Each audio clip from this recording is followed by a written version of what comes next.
Hello అండి, welcome to our channel.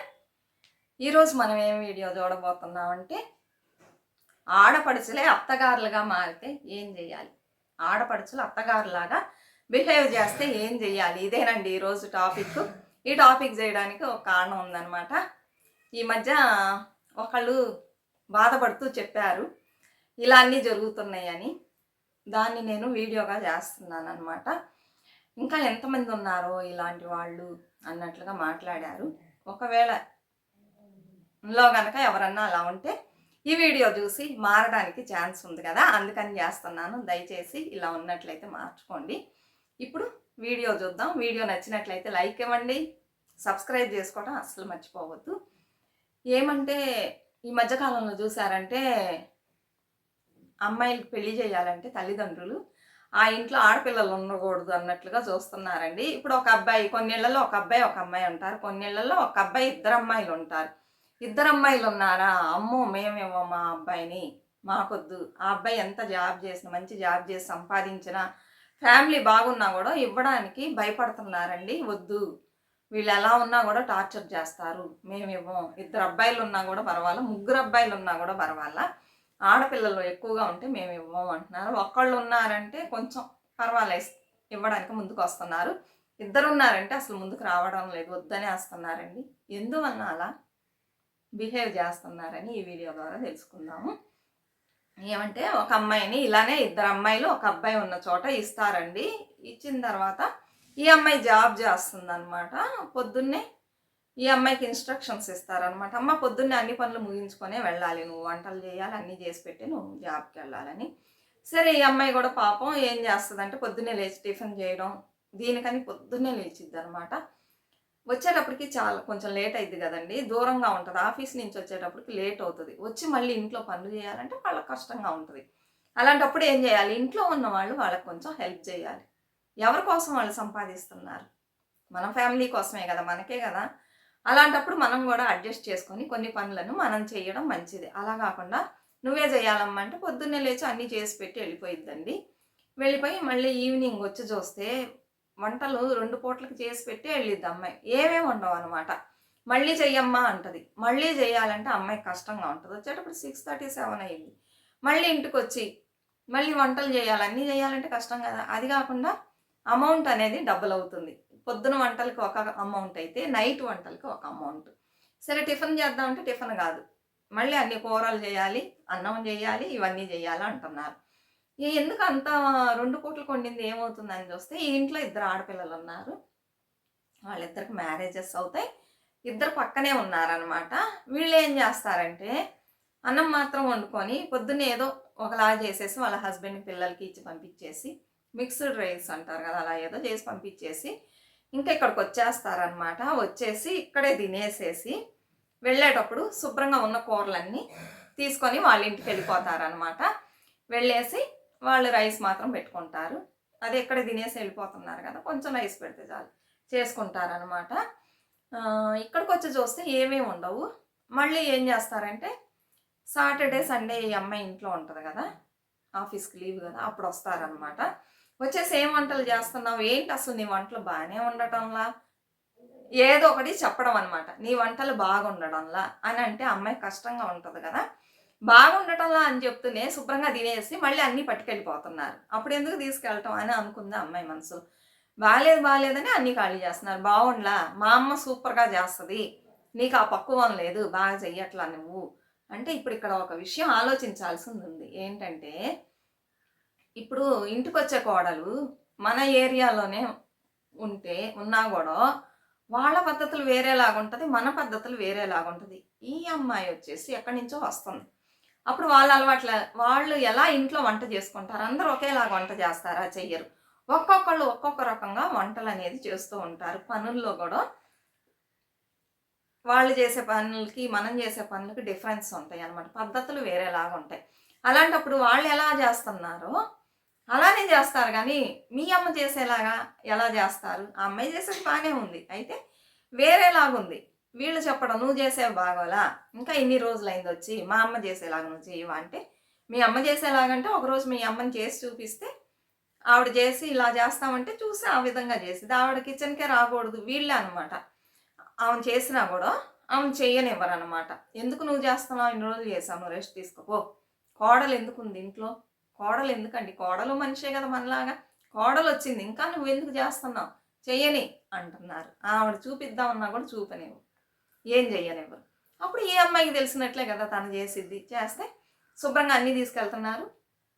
తింటన్నారు. మళ్ళీ గొడవలు పెడుతున్నారు. వచ్చి ఈ అమ్మాయి వెళ్ళగానే అన్నీ చూస్తారనమాట. చూసేసి ఇంకా ఈ తల్లి దగ్గర కూర్చొని తల్లికి అన్నీ చెప్పడం, నేర్పించడం అనమాట. అమ్మ శుభ్రంగా చెయ్యి, అట్లా అలా పెట్టుకుంది, ఇల్లు ఇలా పెట్టుకుంది, నువ్వేం చేస్తున్నావు? నీ కంట్రోల్‌లో పెట్టుకో కోడల్ని, ఇల్లన్నీ నీట్‌గా పెట్టుకో. ఇంతకుముందు ఇల్లు బాగుంది కదా! ఈ అమ్మాయి వచ్చిన తర్వాత శుభ్రం లేదు, ఎక్కడిదక్కడ పడేసి వెళ్తుందంటే, ఆ అమ్మాయికి టైం లేదు. అమ్మాయి చాలా దూరం వెళ్ళాలి ఆఫీస్‌కి. బస్సులెక్కి, దిగి ఎంతో ఉంటది గదండీ కష్టాలు. అలాంటప్పుడు వంటల వరకు చేస్తది గానీ, ఇంక ఇల్లు కూడా ఆర్గనైజ్ జేయాలంటే, ఆ అమ్మాయికి టైం ఉండదు. సాటర్‌డే, సండే నువ్వెందుకు ఊరుకుంటున్నావు? శుభ్రం చేయించి ఇల్లు మొత్తాన్ని ఎవ్రీ వీకు. ఊరికే కూర్చోనివ్వక. ఇలా అన్నీ నేర్పిస్తూ ఉంటే, ఆ తల్లికి ఒక్కోసారి అనిపిచ్చిద్ది, పాపం అమ్మాయి పొద్దునెళ్ళి నైట్ వస్తుందమ్మా, ఏం జేస్తాము? నేను ఫ్రీగానే ఉన్నాను గదా! నేను చూసుకుంటా. నువ్వెందుకు నువ్వన్నీ చూడకూడదు. మేమిక్కడే ఉంటాం అని జెప్పేసి అక్కడే కూర్చుంటారు. వాళ్ళ అమ్మని పనులు చేయనివ్వరు. ఎలా అయినా సరే ఈ అమ్మాయిని టార్చర్ జేయాలని జెప్పేసి కూర్చుంటారు. ఈ సాటర్‌డే, సండే గూడా వస్తారు. ఇంతకుముందు వీక్ డేస్‌లో వీళ్ళే వచ్చేవాళ్ళు. ఇప్పుడు సాటర్‌డే, సండే పిల్లల్ని గూడా తీసుకొని వస్తారనమాట. వచ్చేసి గొడవ జేయడం. ఆ అమ్మాయి సరే ఒక్కరోజన్నా పీస్‌ఫుల్‌గా పడుకుందాం. వీక్ ఫుల్‌గా వర్క్ చేస్తున్నాం పడుకుంటే పడుకోనివ్వరు. గొడవలు చేస్తురా ఇవన్నీ శుభ్రం చేయి. వాళ్ళ అమ్మేమో అంత ఇదిగా మాట్లాడరనమాట. కఠినంగా ప్రవర్తించరు. ఈ ఆడపిల్లలిద్దరే కావాలి ఏడిపించాలని జెప్పేసి ఇష్టానికి అమ్మాయిని అనటం, పనులు చేయించుకోవడం ఇలా చేస్తూ ఉన్నారనమాట. సరే హస్బెండ్ దగ్గర చెప్దామా అంటే గొడవలొస్తాయి. ఏంటి హస్బెండ్ కేస్ ఇస్తున్నామని మళ్ళీ గొడవలు పెట్టుకుంటారు. ఎందుకులే అని ఈ అమ్మాయి అలానే సర్దుకుపోతూ ఉంటదండి. కొన్ని రోజులు కోపం వచ్చేసిద్ది. ఏవండీ నేను చేసే వంటలు బాలేదంటున్నారు గదా! మరి ఏవి నేను చేసిన వంటలు? నేను నైటొచ్చి చూస్తే మన కూర లేదు, ఏమీ లేదు. అన్నీ ఖాళీగా ఉన్నాయి. బాగుండబట్టే గదా అన్నీ ఖాళీ చేసి తింటున్నారు. లేకపోతే ఎక్కడియి అక్కడివే ఉంటాయి గదా! అని ఒకరోజు అడిగేస్తది. అడగగానే ఇంకా కోపమొచ్చేసి ఇంక అమ్మాయి మీద ఇద్దరు ఆడపడుచులు కలిసి గొడవ పెట్టుకుంటారు. తమ్ముడి దగ్గర లేనిపోనియన్నీ చెబుతారు. నీ భార్య ఇలా అంటంది. నేను వండిపెట్టినయి అన్నీ తీసుకెళ్ళిపోతున్నారని అన్నీ మార్చి మార్చి చెప్పేసి గొడవ పెడతారు. ఆ అబ్బాయి అడుగుతాడు, మా సిస్టర్స్‌ని ఎందుకు అలా అంటున్నావు వాళ్ళకి? ఇందులో పూర్తి అధికారం ఉంది. ఫస్ట్ వాళ్ళే ఇంట్లో, తర్వాతే నువ్వొచ్చావు. వాళ్ళని చెప్పడానికి నీకు అధికారం లేదు. వాళ్ళకెంత కావాలో అంత తిననీయండి. వాళ్ళే ముఖ్యం మాకు. నువ్వెలా చెప్తావు అంటే, నేను చెప్పనే లేదంటే నమ్మడం లేదే. అంత ఇదిగా మార్చేశారనమాట ఆ అబ్బాయిని. ఇలా ప్రతిరోజులు గొడవలు పెడుతూ ఉంటే, ఇరుగు పొరుగు వాళ్ళు చూస్తూ ఉంటారు కదా! అలా అలా పోతూ ఉంటది. ఇట్లా చేయడం వలన ఇద్దరు ఆడపిల్లలున్న చోట అమ్మాయినివ్వడానికి చాలామంది సంకోచిస్తున్నారు. ఇంకొక ఇంట్లో చూసారంటే, వేరే స్టేట్ నుంచి ఈ అమ్మాయి ఇంకో స్టేట్‌కొచ్చిద్దనమాట పెళ్లి చేసుకొని. ఆ అమ్మాయి ఏమంటే, ఈ భాష రాదు, ఏమీ రాదు. అలా ఉంటది. ఇంకా అమ్మాయికి జాబ్ గూడా దొరకలా చూసుకుంటుంది. ఇప్పుడు వాళ్ళ ఇంట్లో వాళ్ళేం జేస్తారంటే 3 మంత్స్‌కోసారి అలా వస్తారు అమ్మాయిని చూడడానికి. ఈ అమ్మాయి కొంచెం సంకోచపడుతూ ఉంటది. వెళ్లి ఏది అడగలేదనమాట. మన అమ్మాయి అలాంటి టైపు. మరి హస్బెండ్ దగ్గర మనీ అడిగిద్దో, అడగదో ఈ అమ్మాయికి మనమే హెల్ప్ చేద్దాం అని జెప్పేసి వాళ్ళ అమ్మోళ్ళు ఏం జేస్తారంటే, కొన్ని రోజులు అమ్మాయికి జాబ్ దొరికే వరకు మనం హెల్ప్ చేద్దాం. తర్వాత హస్బెండ్ ఇస్తే సరే, లేకపోతే పాపం మన అమ్మాయికి ఏమన్నా అవసరాలకు గావాలంటే ఏం జేస్తదని వాళ్ళ తల్లిదండ్రులు అన్నయ్య దగ్గర ఇచ్చి పంపిస్తారు. 3 నెలలకోసారి వాళ్ళ అన్నయ్య వచ్చి చూసేసి మార్నింగ్ వచ్చి నైట్‌కెళ్ళిపోతాడు. మనీ ఇస్తాడనమాట. పెట్టుకోమ్మా నీకేమన్నా అవసరం అయితే ఎవరిని అడగక్కర్లా దీంట్లో ఖర్చు పెట్టుకొని. ఈ అమ్మాయి ఏం చేస్తదంటే దాన్ని బీరువాలో చీరల కింద పెడతదనమాట. మనకేం ఖర్చులున్నాయి ఉన్నప్పుడు చూద్దాంలే అని అందులో దాచిపెట్టుకుంటూ ఉంటదనమాట. మళ్ళీ వస్తారు వాళ్ళ ఇంట్లో ఎవరో ఒకళ్ళు. మళ్ళీ మనీ తెచ్చిస్తారు. వద్దు మీరు లాస్ట్ టైమ్ ఇచ్చిందే ఉందన్నా కూడా వినకుండా లేదు పెట్టుకొని ఇస్తారనమాట. ఇలా 3 మంత్స్‌కి, 2 మంత్స్‌కి ఒకసారి వచ్చేసి ఎవరో ఒకళ్ళు మారి మారి వచ్చి చూసేసి డబ్బిస్తూ పోతూ ఉంటారు. ఈ అమ్మాయి చీరల కింద పెట్టడం ఒక ఆడపడుచు చూసిద్దనమాట. చూసేసి ఏం చేస్తదంటే, ఈ ఇంట్లో ఒక్క ఆడపడుచు ఇద్దరు కాదు. ఏం చేసిద్దంటే, ఈ అమ్మాయి ఎక్కడికో వెళ్ళినప్పుడు హస్బెండ్, ఈ అమ్మాయి బయటికెళ్తారు. వెళ్ళినప్పుడు వాళ్ళ అమ్మ దగ్గర చెప్పేసిద్ది, "అమ్మ నీ కోడలొచ్చి బీరువాలో చాలా డబ్బులు దాచిపెడుతుంది. నీ కొడుకు దగ్గర తీసుకొని" అంటే వాళ్ళ అన్నయ్యలు ఇచ్చారు, వాళ్ళ పేరెంట్స్ ఇచ్చారని చెప్పదు. కావాలని మార్చి చెప్పిద్ది. "నీ కొడుకు దగ్గర తీసేసుకొని బాగా దాచిపెట్టుకుంటుంది కావాలంటే చూడని." ఆ అమ్మాయి బీరువా లాక్ చేయదు, అలానే ఉంటుంది. ఇంకా తీసేసి లాక్ చేసినా కూడా ఎక్కడ కీస్ పెట్టింది తెలుసు. తీసేసి శారీస్ అన్ని మెల్లగా తీసి చూస్తారు. ఒక శారీ కింద బాగా అమౌంట్ ఉంటుంది. చూడమ్మా ఎంత అమౌంటో, ఎవ్రీ మంత్ ఇస్తున్నాడు దాచిపెట్టుకుంటున్నాను కానీ వాళ్ళ అమ్మ ఈ అమ్మాయి కలిసి ఇద్దరు తీసేసుకుంటారు. తీసేసుకొని ఈ అమ్మాయి కొంత అమౌంట్ ఇచ్చి వాళ్ళమ్మ కొంత అమౌంట్ పెట్టుకొని మనం ఏమన్నా కొనుక్కుందాం అని పెట్టుకుంటారు అనమాట. ఈ అమ్మాయి వచ్చింది మామూలుగా మళ్ళీ ఎలా ఉన్న శారీస్ని అలా పెట్టేస్తారు. తర్వాత ఏమవుతుందంటే ఒకరోజు వాళ్ళ ఇంటి ముందు అందరు కొనుక్కుంటూ ఉంటారు. ఈ అమ్మాయి కూడా కొన్ని వస్తువులు కొనుక్కుంటుంది. కొనుక్కొని హస్బెండ్ ఉండడు, ఆఫీస్కి వెళ్తాడు. సరే మన దగ్గర మనీ ఉంది కదా, అత్తయ్య వాళ్ళ దగ్గర ఏమడుగుతామని చెప్పి అందులో తీసిద్దామని వెళ్ళి ఏ శారీ కింద పెట్టిందో అమ్మాయికి తెలుసు. ఆ శారీ కింద చూస్తే లేదు. మళ్ళీ డౌట్ వచ్చింది, వేరే చోట ఎక్కడన్నా పెట్టామా ఈ శారీస్లోనే అన్నీ వెతికిద్ది, దులిపిద్ది, అన్ని శారీస్ అన్నీ కింద పడేసిద్ది, అమౌంట్ ఉండదు. అయ్యో ఏమైంది, ఇంత మనీ మనం దాచిపెట్టామే, జాగ్రత్త చేసామే, ఏమైంది, ఒక్క పైసా కూడా లేదు. ఇప్పుడు ఈ వస్తువులు కొన్నామే, అతనేమనుకుంటాడు, మనీ ఇవ్వకపోతే తప్పుగా అనుకుంటారని బాధపడుతూ ఉంటుంది. ఇంకా అప్పుడు వస్తారు, ఏమ్మా వెతుకుతున్నా, బట్టలన్నీ కింద పడేస్తున్నా అంటే, లేదు మన అన్నయ్య వాళ్ళు వచ్చినప్పుడు డబ్బులు ఇచ్చారు ఇక్కడ పెట్టాను, నేను ఇప్పుడు ఈ వస్తువులు కొనుక్కున్నాను, దీనికి కడదామని చూస్తే లేదు అని చెప్పేసి వెళ్ళి, ఏమనుకోకండి మనీ ఉందనుకున్నాను, లేదు ఇంకోసారి తీసుకుంటానని ఇచ్చేస్తుంది. అంటే ఇంకా అన్ని వెతుకుతూ ఉంటుంది, దొరకదు. అంటే అప్పుడు నీ డబ్బు కనిపించలేదా అని అడుగుతారు. అవును కనిపించలేదంటే, అప్పుడు మేము దొంగలమా, ఇంట్లో మేము తప్పిస్తే ఎవరం లేవు, అప్పుడు మేము తీసామా నీ డబ్బుల్ని అని చెప్పేసి గొడవ పెట్టుకుంటారండి. లేదండి నేను అలా చెప్పలేదు, కనిపించలేదన్నాను, చూడండి ఈ శారీ కింద పెట్టి అంటే, అప్పుడు కనిపించలేదంటే ఇంట్లో ఉన్న వాళ్ళే తీయాలి, నువ్వు మమ్మల్నే చెబుతున్నావు, నీకు ఎంత ధైర్యం అని చెప్పేసి గొడవ పెట్టుకుంటారు. పెట్టుకొని కొడుకు రాగానే చెబుతారు, ఇలా మీ భార్య వచ్చి మమ్మల్ని దొంగలు అంటుంది, మా డబ్బన్ని తీసేశారంటుందంటే, నేను అలా చెప్పలేదండి అంటే అతను అబ్బాయి అడుగుతాడు, నీకు అక్కడ ఈ డబ్బులని అంటే, ఇలా మా అమ్మ మా అన్నయ్య వాళ్ళు వచ్చినప్పుడు ఇచ్చారా దాచిపెట్టుకున్నామంటే, అప్పుడు నువ్వు నా దగ్గర చెప్పావా ఆ విషయం, మీ ఇంట్లో వాళ్ళు వచ్చి నెల నెలలు డబ్బులు ఇస్తున్నారు, అదే 2-3 నెలలకి ఇస్తున్నారని చెప్పావా, చెప్పకుండానే నువ్వు దాచిపెట్టుకుంటున్నావు, అప్పుడు నువ్వు హానెస్ట్గా లేవు, ఇంకా ఏ విషయాన్నైనా నువ్వు ఇలానే దాచిపెడతావు కదా, వాళ్ళు ఇచ్చారని చెప్తే నేనేం చేస్తాను, సంతోషపడతాను కానీ నీ దగ్గర తీసుకుంటానా, అప్పుడు నీ దగ్గర ఇన్ని కుళ్ళు బుద్ధులు ఉన్నాయా, అప్పుడు నువ్వు చెప్పావంటావు మా అమ్మ మా సిస్టర్ని అని చెప్పేసి ఆ అబ్బాయి పోట్లాడడం స్టార్ట్ చేస్తాడు. ఈ అమ్మాయికి ఏం చేయాలో తెలియదు, ఏడుస్తూ ఉంటుంది అనమాట.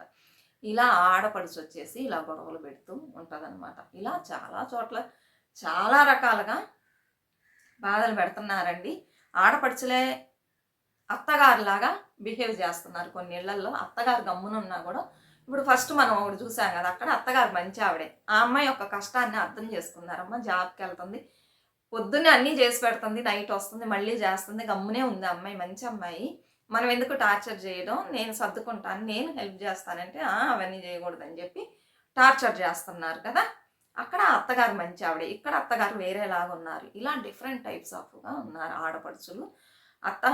అమ్మల్ని కూర్చోబెట్టేసి వాళ్ళే అత్తగారులాగా ఫీల్ అయ్యి అత్తగారులు ఎలా చేస్తారో అలా చేస్తున్నారు. ఇక్కడ మనం ఒక విషయం గమనించాల్సింది ఏమంటే, అందరు అత్తగారులు చెడ్డవాళ్ళండి, అందరు ఆడపడుచులు చెడ్డవాళ్ళ లేరు, మంచి వాళ్ళు కూడా ఉన్నారు మన సొసైటీలో చాలామంది, ప్రేమగా చూసుకునే వాళ్ళు కూడా ఉన్నారు. ఎవరో ఒకళ్ళిద్దరు చేసే తప్పు వలన ఏమవుతుందంటే, ఇంకా టోటల్గా అందరినీ మనం ఇలానే ఉంటారు, ఇలానే బ్యాడ్గా బిహేవ్ చేస్తారని మనం ఒకదాని కింద వచ్చేసి, ఆడపిల్లలు ఉంటే ఆ ఇంట్లో పిల్లని ఇవ్వకూడదని మనం డిసైడ్ అవుతున్నాము. దీనికి కారణం ఏంటంటే, ఒకళ్ళిద్దరు అక్కడక్కడ ఇలా ఉండడం వలన ఇవ్వడానికి భయపడుతున్నారు కదా. అలాంటప్పుడు ఆడపిల్లలు ఉన్న ఇంట్లో మగపిల్లవాడికి పెళ్ళి అవుతుందా చెప్పండి, అవ్వదు కదా. ఎందువలన, అది మనమే అలా క్రియేట్ చేసుకున్నాము. ఇప్పుడు ఒకళ్ళకి తెలిసింది 10 మందికి చెప్తారు, అలా పాకిపోయిద్ది, అమ్మో ఆడపిల్లలు ఉన్న చోట ఇవ్వకూడదు అని. అయితే అందరు ఆడపిల్లలు అలా ఉంటారు. చాలామంది పక్కనే ఉన్నారు అనుకోండి ఆడపిల్లలు, అమ్మాయిని ఇవ్వడానికి భయపడతారు. ఏదన్నా వేరే ఊర్లో దూరంగా ఉన్నారంటే కూడా కొంచెం ఇస్తారు, కానీ పక్కనే ఉన్నారంటే చాలా భయపడుతున్నారండి ఈ రోజుల్లో. అత్తగారులు అంటే ఆ రోజు ఎప్పుడైనా ఏమనుకుంటారంటే కష్టపెడతారు కోడల్ని అనుకుంటారు. ఇప్పుడు అత్తగారిని మించిపోయారు ఆడపడుచులని ఒక టాక్ పోతూ ఉంది. అందుకని ఎవరైనా సరే మనం ఉండే దాంట్లోనే మనం ఉండాలి. మన ఇంట్లో మన ఆడపడుచు వచ్చి మనల్ని ఇలా టార్చర్ పెడితే మనకెంత కష్టంగా ఉంటుంది చెప్పండి. మనకు ఆడపడుచులు లేరు వచ్చి టార్చర్ పెట్టడానికి. అందుకని మనం దర్జాగా ఉన్నాం. మన అమ్మోళ్ళ ఇంటికి వెళ్ళేసి మన వదిన్నో మరదలనో మనం బాధ పెడుతున్నాం.